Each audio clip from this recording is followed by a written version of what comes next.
वैष्णो देवी दे चरणे च मत्था टेकना। जय माता दी। जम्मू कश्मीर के लेफ्टिनेंट गवर्नर मनोज सिन्हा जी, मुख्यमंत्री उमर अब्दुल्ला जी,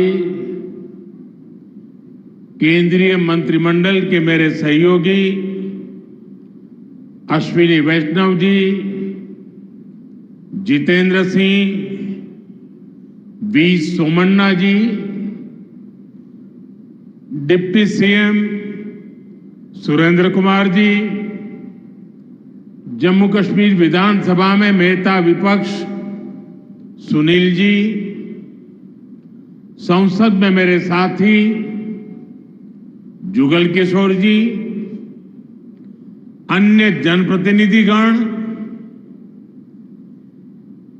और मेरे प्यारे भाई और बहनों,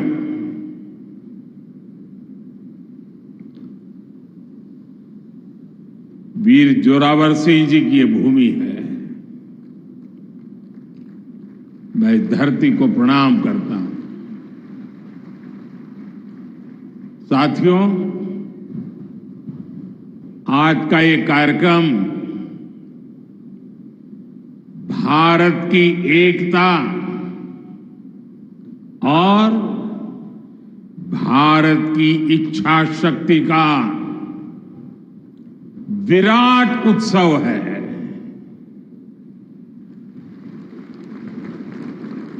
माता वैष्णो देवी के आशीर्वाद से आज वादी कश्मीर भारत के रेल नेटवर्क से जुड़ गई है। मां भारती का वर्णन करते हुए हम श्रद्धा भाव से कहते आए हैं, कश्मीर से कन्याकुमारी। ये अब रेलवे नेटवर्क के लिए भी हकीकत बन गया है। उधमपुर, श्रीनगर, बारामूला, ये रेल लाइन प्रोजेक्ट ये सिर्फ नाम नहीं है, ये जम्मू कश्मीर के नए सामर्थ्य की पहचान है। भारत के नए सामर्थ्य का जयघोष है। थोड़ी देर पहले मुझे चिनाब ब्रिज और अंजी ब्रिज का लोकार्पण करने का अवसर मिला है। आज ही 2 नई वंदे भारत ट्रेनें जम्मू कश्मीर को मिली है। यहां जम्मू में नए मेडिकल कॉलेज का शिलान्यास हुआ है। 46,000 करोड़ रुपए के प्रोजेक्ट्स जम्मू और कश्मीर के विकास को नई गति देंगे। मैं आप सभी लोगों को विकास के नए दौर के लिए बहुत बहुत बधाई देता हूं। साथियों, जम्मू कश्मीर की अनेक पीढ़ियां रेल कनेक्टिविटी का सपना देखते देखते गुजर गई। मैं कल सीएम उमर अब्दुल्ला जी का एक बयान देख रहा था और अभी भाषण में भी बताया। वो भी बोले थे कि जब वो 7वीं 8वीं में पढ़ते थे तब से इस प्रोजेक्ट को पूरा होने का इंतजार कर रहे थे। आज जम्मू कश्मीर के लाखों लोगों का सपना पूरा हुआ है। और ये भी हकीकत है, जितने अच्छे काम है ना, वो मेरे लिए ही बाकी रहे हैं।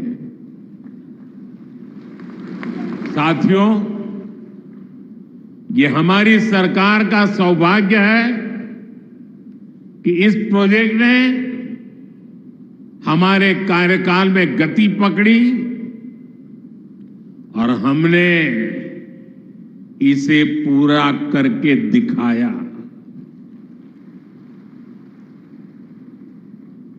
बीच में कोविड के कालखंड के कारण भी अनेक मुसीबतें आई, लेकिन हम डटे रहे। साथियों, रास्ते में आने जाने की मुश्किलें,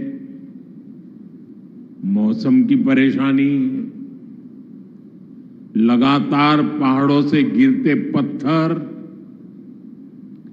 ये प्रोजेक्ट पूरा करना मुश्किल था, चुनौतीपूर्ण था। लेकिन हमारी सरकार ने चुनौती को ही चुनौती देने का रास्ता चुना है।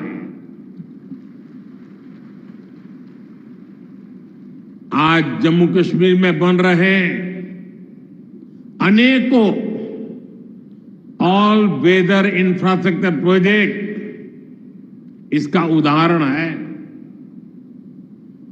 कुछ महीने पहले ही सोनमर्ग टनल शुरू हुई है। अभी कुछ देर पहले ही मैं चिनाब और अंजी ब्रिज से होकर आपके बीच आया हूं। इन पुलों पर चलते हुए मैंने भारत के बुलंद इरादों को, हमारे इंजीनियर्स, हमारे श्रमिकों के हुनर और हौसले को जिया है। चिनाब ब्रिज दुनिया का सबसे ऊंचा रेलवे आर्च ब्रिज है। लोग फ्रांस में, पेरिस में एफिल टावर देखने के लिए जाते हैं, और ये ब्रिज एफिल टावर से भी बहुत ऊंचा है। अब लोग चिनाब ब्रिज के जरिए कश्मीर देखने तो जाएंगे ही, ये ब्रिज भी अपने आप में एक आकर्षक टूरिस्ट डेस्टिनेशन बनेगा। सब लोग सेल्फी पॉइंट पर जाकर के सेल्फी निकालेंगे। हमारा अंजी ब्रिज भी इंजीनियरिंग का बेहतरीन नमूना है। ये भारत का पहला केबल सपोर्टेड रेलवे ब्रिज है। ये दोनों ब्रिज सिर्फ ईंट, सीमेंट, स्टील और लोहे के ढांचे नहीं है। ये पीर पंजाल की दुर्गम पहाड़ियों पर खड़ी भारत की शक्ति का जीवंत प्रतीक है। ये भारत के उज्जवल भविष्य की सिंह गर्जना है। ये दिखाता है विकसित भारत का सपना जितना बड़ा है, उतना ही बुलंद हमारा हौसला है, हमारा सामर्थ्य है। और सबसे बड़ी बात, नेक इरादा है, अपार पुरुषार्थ है। साथियों, चिनाब ब्रिज हो या फिर अंजी ब्रिज, ये जम्मू की और कश्मीर की दोनों क्षेत्रों की समृद्धि का जरिया बनेंगे। इससे टूरिज्म तो बढ़ेगा ही, इकोनॉमी के दूसरे सेक्टर्स को भी लाभ होगा। जम्मू और कश्मीर की रेल कनेक्टिविटी दोनों क्षेत्रों के कारोबारियों के लिए नए अवसर बनाएगी। इससे यहां की इंडस्ट्री को गति मिलेगी। अब कश्मीर के सेब कम लागत में देश के बड़े बाजारों तक पहुंच पाएंगे और समय पर पहुंच पाएंगे। सूखे मेवे हो या पश्मीना शॉल, यहां का हस्तशिल्प अब आसानी से देश के किसी भी हिस्से तक पहुंच पाएगा। इससे जम्मू कश्मीर के लोगों को देश के दूसरे हिस्सों में आना जाना भी बहुत आसान होगा। साथियों, मैं यहां संगलदान के एक स्टूडेंट का अखबार में कमेंट पढ़ रहा था। उस स्टूडेंट ने कहा कि उसके गांव के उन्हीं लोगों ने अब तक ट्रेन नहीं देखी थी जो गांव से बाहर गए। गांव के ज्यादातर लोगों ने ट्रेन का सिर्फ वीडियो ही देखा था। उन्हें अब तक यकीन ही नहीं हो रहा कि असली ट्रेन उनकी आंखों के सामने गुजरेगी। मैंने ये भी पढ़ा कि बहुत से लोग ट्रेनों के आने जाने का टाइम याद कर रहे हैं। एक और बिटिया ने बड़ी अच्छी बात कही। उस बिटिया ने कहा, अब मौसम तय नहीं करेगा कि रास्ते खुलेंगे या बंद रहेंगे। अब ये नई ट्रेन सेवा हर मौसम में लोगों की मदद करती रहेगी। साथियों, जम्मू कश्मीर मां भारती का मुकुट है। ये मुकुट एक से बढ़कर एक खूबसूरत रत्नों से जड़ा हुआ है। ये अलग अलग रत्न जम्मू कश्मीर का सामर्थ्य है। यहां की पुरातन संस्कृति, यहां के संस्कार, यहां की आध्यात्मिक चेतना, प्रकृति का सौंदर्य, यहां की जड़ी बूटियों का संसार, फलों और फूलों का विस्तार, यहां के युवाओं में, आप लोगों में जो टैलेंट है वो मुकुट मणि की तरह चमकता है। साथियों, आप भली भांति जानते हैं, मैं दशकों से जम्मू और कश्मीर आता जाता रहा। इंटीरियर इलाकों में मुझे जाने का, रहने का अवसर मिला है। मैंने इस सामर्थ्य को लगातार देखा है, महसूस किया है, और इसलिए मैं पूरे समर्पण भाव के साथ जम्मू कश्मीर के विकास में जुटा हूं।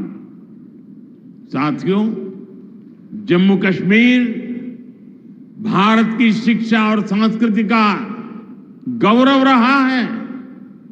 आज भारत दुनिया के बड़े नॉलेज हब में से एक हमारा जम्मू कश्मीर बन रहा है। तो इसमें जम्मू कश्मीर की भागीदारी भी भविष्य में भी बढ़ने वाली है। यहां आईआईटी, आईआईएम, एम्स और नीट जैसे संस्थान हैं। जम्मू और श्रीनगर में सेंट्रल यूनिवर्सिटीज हैं। जम्मू और कश्मीर में रिसर्च इकोसिस्टम का भी विस्तार हो रहा है। साथियों, यहां पढ़ाई के साथ साथ दवाई के लिए भी अभूतपूर्व काम हो रहा है।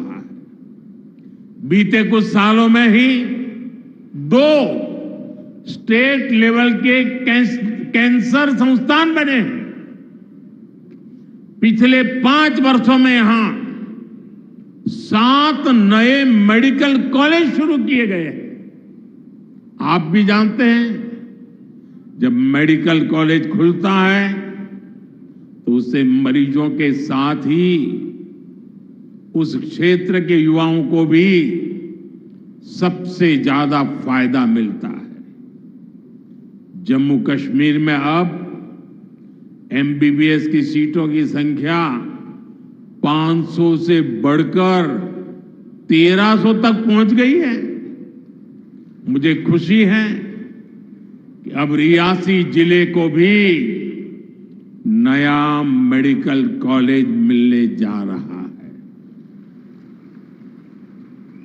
Shri Mata Vaishno Devi institute of medical excellence, ये आधुनिक अस्पताल तो है, ये दान पुण्य करने की हमारी जो संस्कृति है उसका भी उदाहरण है। इस मेडिकल कॉलेज को बनाने में जो राशि लगी है उसके लिए भारत के कोने कोने से माता वैष्णो देवी के चरणों में आने वाले लोगों ने दान दिया हुआ है।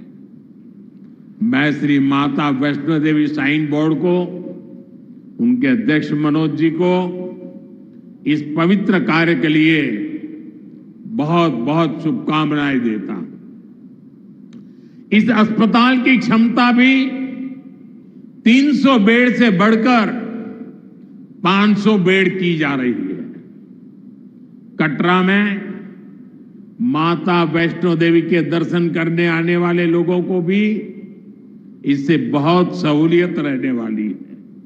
साथियों, केंद्र में भाजपा एनडीए की सरकार को अब 11 साल हो रहे हैं। ये 11 साल गरीब कल्याण के नाम समर्पित रहे हैं। प्रधानमंत्री आवास योजना से 4 करोड़ गरीबों का पक्के घर का सपना पूरा हुआ है। उज्ज्वला योजना से 10 करोड़ रसोइयों, उसमें धुएं का अंत हुआ है। हमारी बहनों को, बेटियों को उनकी सेहत की रक्षा हुई है। आयुष्मान भारत योजना से 50 करोड़ गरीबों को 5 लाख रुपए तक का मुफ्त इलाज मिला है। प्रधानमंत्री गरीब कल्याण अन्न योजना से हर थाली में भरपेट अनाज सुनिश्चित हुआ है। जनधन योजना से पहली बार 50 करोड़ से ज्यादा गरीबों के लिए बैंक का दरवाजा खुला है। सौभाग्य योजना से अंधेरे में जी रहे 2.5 करोड़ परिवारों में बिजली की रोशनी पहुंची है। स्वच्छ भारत मिशन के तहत बने 12 करोड़ शौचालयों ने खुले में शौच की मजबूरी से मुक्ति दिलाई है। जल जीवन मिशन से 12 करोड़ नए घरों में नल से जल पहुंचने लगा है। महिलाओं का जीवन आसान हुआ है। पीएम किसान सम्मान निधि से 10 करोड़ छोटे किसानों को सीधी आर्थिक सहायता मिली है। साथियों, सरकार के ऐसे अनेक प्रयासों से पिछले 11 साल में 25 करोड़ से ज्यादा गरीबों ने गरीबी को, हमारे ही गरीब भाई बहनों ने गरीबी के खिलाफ जंग लड़ा और 25 करोड़ गरीब गरीबी को परास्त कर करके, विजयी होकर के गरीबी से बाहर निकले हैं। अब वो नए मध्यम वर्ग का हिस्सा बने हैं। जो लोग अपने आप को समाज व्यवस्था के एक्सपर्ट मानते हैं, बड़े खेरखा मानते हैं, जो लोग अगड़े पिछड़े की राजनीति में डूबे रहते हैं, जो लोग दलितों के नाम पर राजनीतिक रोटियां सेकते रहे हैं, जरा जिन योजनाओं का मैंने सिर्फ उल्लेख किया है उसकी तरफ नजर कर लीजिए। कौन लोग हैं जिनको ये सुविधाएं मिली हैं? वो कौन लोग हैं जो आजादी के 7 दशक तक इन प्राथमिक सुविधाओं से वंचित रहे थे? ये मेरे दलित भाई बहन है, ये मेरे आदिवासी भाई बहन है, ये मेरे पिछड़े भाई बहन है, ये पहाड़ों पर गुजारा करने वाले, ये जंगलों में बसने वाले, झुग्गी झोपड़ी में जिंदगी पूरी करने वाले, ये वो परिवार है जिनके लिए मोदी ने अपने 11 साल खपा दिए हैं।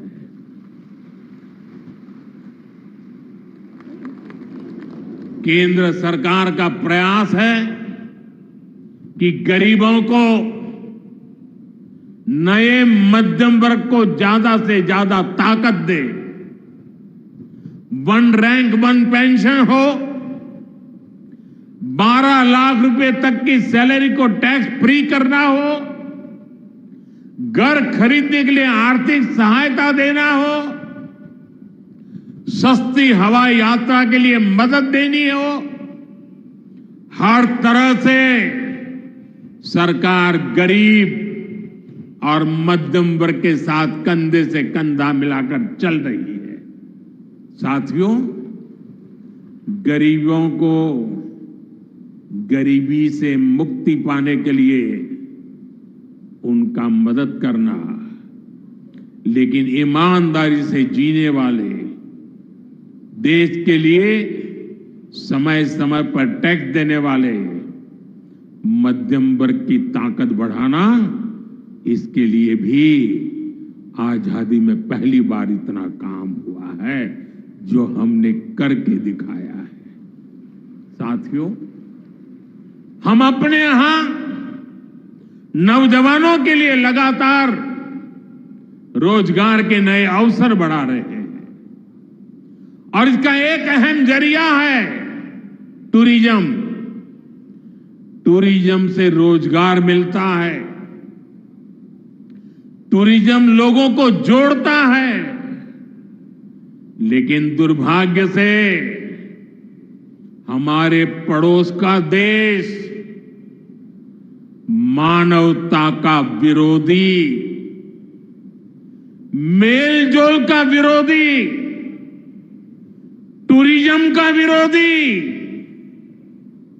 इतना ही नहीं, वो ऐसा देश है जो गरीब की रोजी रोटी का भी विरोधी है। 22 अप्रैल को पहलगाम में जो कुछ हुआ वो इसी का उदाहरण है। पाकिस्तान ने पहलगाम में इंसानियत और कश्मीरियत दोनों पर वार किया। उसका इरादा भारत में दंगे कराने का था। उसका इरादा कश्मीर के मेहनतकश लोगों की कमाई को रोकना था। इसलिए पाकिस्तान ने टूरिस्ट पर हमला किया। वो टूरिज्म जो बीते 4-5 साल में लगातार बढ़ रहा था, हर साल यहां रिकॉर्ड संख्या में टूरिस्ट आ रहे थे। जिस टूरिज्म से जम्मू कश्मीर के गरीबों के घर चलते हैं, उसको पाकिस्तान ने निशाना बनाया। कोई घोड़े चलाने वाला, कोई पोर्टर, कोई गाइड, कोई गेस्ट हाउस वाला, कोई दुकान ढाबा चलाने वाला, पाकिस्तान की साजिश इन सबको तबाह करने की थी। आतंकियों को चुनौती देने वाला नौजवान आदिल, वो भी तो वहां मेहनत मजदूरी करने गया था, लेकिन अपने परिवार की देखरेख कर सके इसलिए मेहनत कर रहा था। आतंकियों ने उस आदिल को भी मार दिया। साथियों, पाकिस्तान की साजिश के खिलाफ जिस प्रकार जम्मू कश्मीर के लोग उठ खड़े हुए हैं, जम्मू कश्मीर के अवाम ने इस बार जो ताकत दिखाई है, ये सिर्फ पाकिस्तान नहीं, दुनिया भर की आतंकवादी मानसिकता को जम्मू कश्मीर के लोगों ने कड़ा संदेश दिया है। जम्मू कश्मीर का नौजवान अब आतंकवाद को मुंह तोड़ जवाब देने का मन बना चुका है। ये वो आतंकवाद है जिसने घाटी में स्कूल जलाए, और सिर्फ स्कूल यानी इमारत नहीं जलाई थी, 2-2 पीढ़ी का भविष्य जला दिया था, अस्पताल तबाह किए, जिसने कई पीढ़ियों को बर्बाद किया। यहां जनता अपनी पसंद के नुमाइंदे चुन सके, यहां चुनाव हो सके, ये भी आतंकवाद के चलते बड़ी चुनौती बन गया था। साथियों, बरसों तक आतंक सहने के बाद जैसे जम्मू कश्मीर ने इतनी बर्बादी देखी थी कि जम्मू कश्मीर के लोगों ने सपने देखना ही छोड़ दिया था। आतंकवाद को ही अपना भाग्य मान लिया था। जम्मू कश्मीर को इस स्थिति से निकालना जरूरी था, और हमने ये करके दिखाया है। आज जम्मू कश्मीर का नौजवान नए सपने भी देख रहा है और उन्हें पूरे भी कर रहा है। अब कश्मीर का नौजवान बाजारों को, शॉपिंग मॉल्स को, सिनेमा हॉल को गुलजार देख करके खुश है।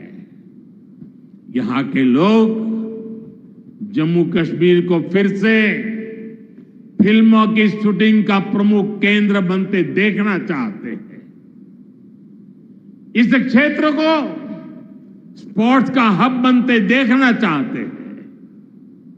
यही भाव हमने अभी माता खीर भवानी के मेले में भी देखा है। जिस तरह हजारों लोग माता के दर पर पहुंचे, वो नए जम्मू कश्मीर की तस्वीर दिखाता है। अब 3 तारीख से अमरनाथ यात्रा भी शुरू होने वाली है। ईद की उमंग भी हम चारों तरफ देख रहे हैं। विकास का जो वातावरण जम्मू कश्मीर में बना था, वो पहलगाम के हमले से डिगने वाला नहीं है। जम्मू कश्मीर के आप सभी लोगों को और आप सबसे नरेंद्र मोदी का वायदा है। मैं यहां विकास को रुकने नहीं दूंगा। यहां के नौजवानों को सपने पूरा करने से कोई भी बाधा अगर रुकावट बनती है, तो उस बाधा को पहले मोदी का सामना करना पड़ेगा। साथियों, आज 6 जून है। याद कीजिए, 1 महीने पहले, ठीक 1 महीने पहले 6 मई की वो रात पाकिस्तान के आतंकियों पर कयामत बरसी थी।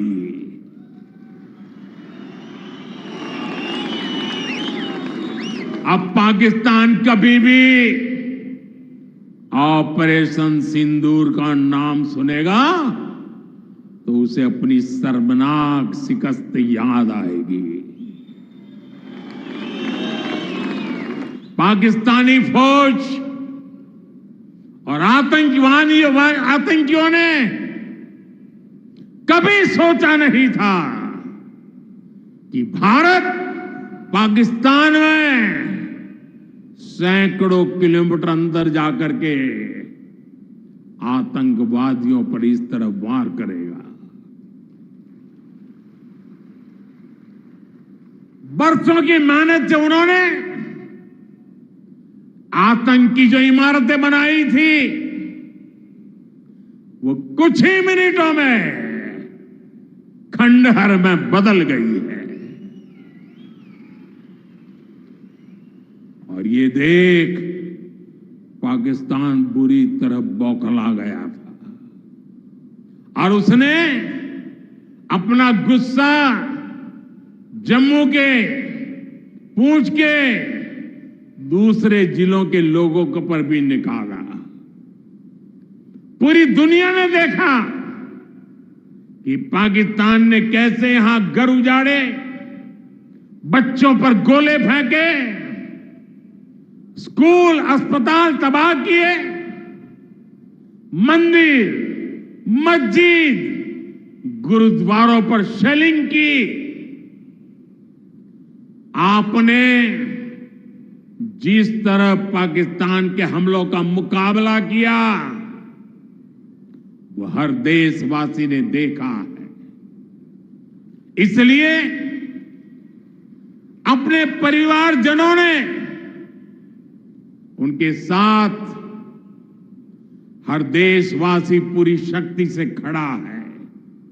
साथियों, जिन लोगों की क्रॉस बॉर्डर फायरिंग में मृत्यु हुई है, उनके परिवार के सदस्य को कुछ दिन पहले ही नियुक्ति पत्र सौंपे गए हैं। शेलिंग से प्रभावित 2000 से ज्यादा परिवारों की तकलीफ भी हमारी अपनी तकलीफ है। इन परिवारों को शेलिंग के बाद अपने घर की मरम्मत के लिए आर्थिक मदद दी गई थी। अब केंद्र सरकार ने ये तय किया है कि इस मदद को और बढ़ाया जाए। आज के इस कार्यक्रम में मैं इसकी भी जानकारी आपको देना चाहता हूं। साथियों, जिन घरों में बहुत ज्यादा नुकसान हुआ है उन्हें अब 2 लाख रुपए और जो घर आंशिक रूप से क्षतिग्रस्त हुए उन्हें 1 लाख रुपए की सहायता अलग से दी जाएगी, अतिरिक्त दी जाएगी। यानी अब उन्हें पहली बार की मदद के बाद ये एक्स्ट्रा धनराशि मिलेगी। साथियों, हमारी सरकार बॉर्डर किनारे बसे लोगों को देश का प्रथम प्रहरी मानती है। बीते दशक में सरकार ने बॉर्डर के जिलों में विकास और सुरक्षा के लिए अभूतपूर्व काम किया है।